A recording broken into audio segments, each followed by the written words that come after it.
Well, we saw a lot of great gameplay throughout this entire open qualifier, including from the brand new 2.0 version of 100 Thieves.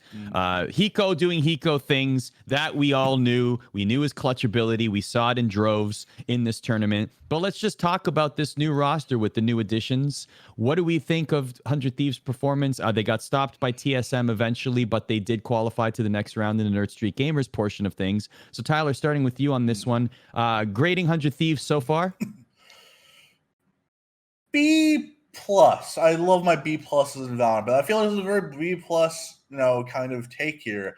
Top 8 lost to TSM, two-time Mission Series winner, arguably a top 3 team in Valorant's history so far, alongside Sentinels and G2 Esports. You could throw Vision Strikers as well from South Korea to make that top 4, but this is a team that's always it's going to take time for them to settle in.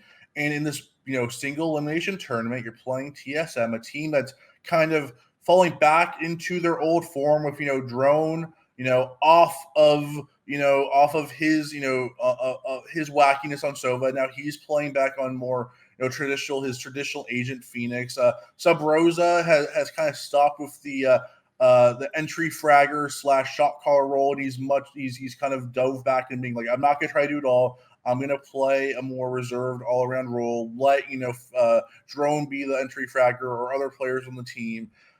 I think 100 Thieves fans should be kind of excited what they saw. This is not the 100 Thieves team of old, where it felt like Hiko sometimes was kind of baiting his teammates into, it felt like it was disconnected a lot of times, where it was Hiko playing Counter-Strike and his 4 teammates playing PUBG, and it felt like there was a disconnect between everyone. There's definitely a chemistry between him, Steel, and Nitro. Asuna and Dicey, still a bit off, but nowhere near kind of the disconnect it was when it was the original 100 Thieves roster. Asuna and Dicey will catch up to Steve. Asuna kind of looked out of place in the TSM series. Asuna is very, I don't want to say hidden miss player. He's gotten a lot better. He's become a lot more consistent. Instead of being a 50-50 player as he was at the beginning of his Immortal tenure, he's now more of an 80-20 player, where 80% of the time he's going to pop off, get 20-plus kills, and hard carry on the Reyna or another duelist. And 20% of the times, he'll look more timid, make some mistakes. I think the TSM series, he looked very timid, a lot less aggressive than you usually see of Asuna. But I think overall, by the end of the First Strike tournament, I do think they will qualify for First Strike. I believe in this roster. I think overall, by the end of it, we're going to see a much better 100 Thieves roster who could contend with Sentinels and, TSM and a Cloud9 Blue and a Genji. I think they could be a top 5 team in North America by First Strike's end, and I still really believe in this roster. I think it's very well made.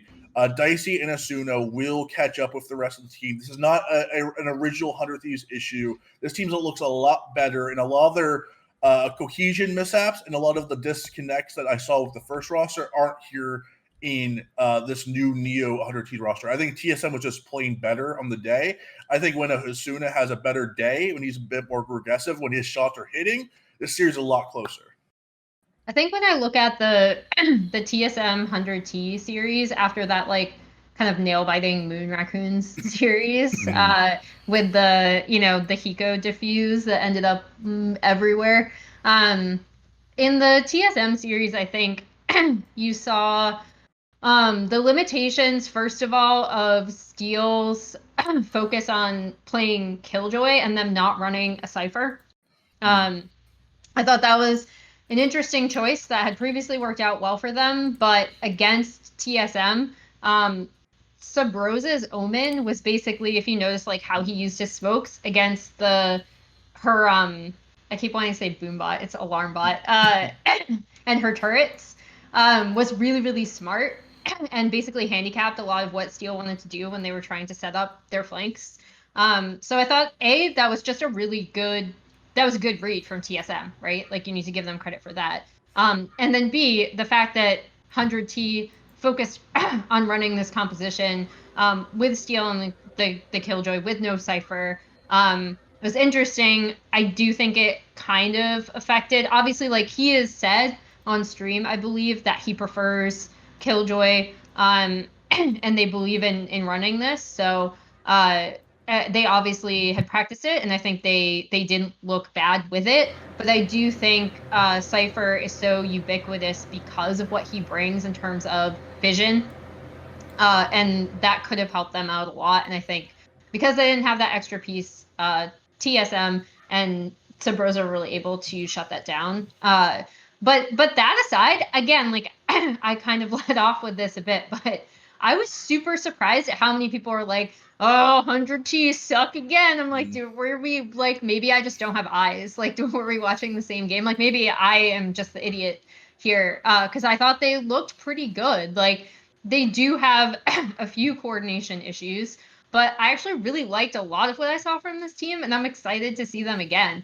So I was kind of surprised to see how harsh the reaction was to this 100T team. I don't know if it's just because 100T fans feel so burned from that initial roster, and the initial entry into Valorant, where they were like, we're super hyped for 100T, and then it definitely didn't work out. I'm not really sure if the reaction is kind of like a hangover from that. But I think this team, to Tyler's point, like they look a lot more well coordinated already.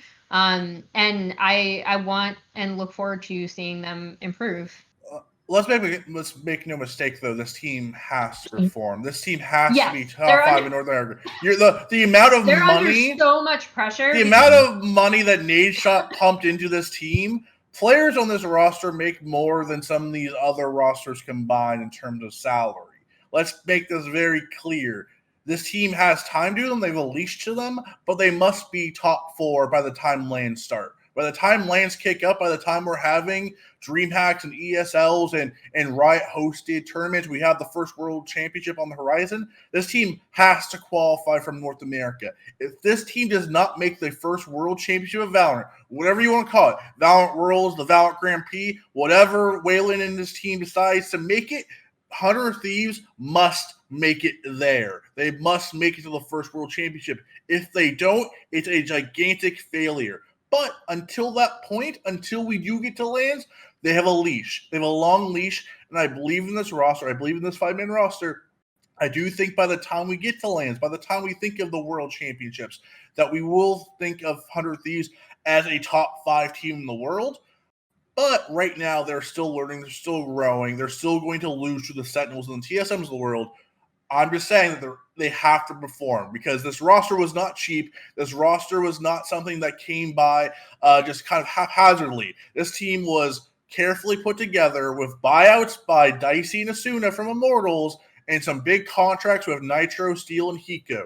So this team has a lot of money behind them, a lot of expectations behind them. Mm-hmm. They're going to get time. We have to give them time. But by the first World Championship, if this team is not representing North America in one of those slots, it's a gigantic failure, Arda. Hey, Emily, what do you think cost more, the 100 Thieves Valorant roster or the LA Thieves CDL slot? Ooh. Allegedly, people. Allegedly. The CDL slot still. Yeah. By a significant margin. Moving on. Those things are not cheap. No, they're not. No, they're not. Allegedly, they're not cheap.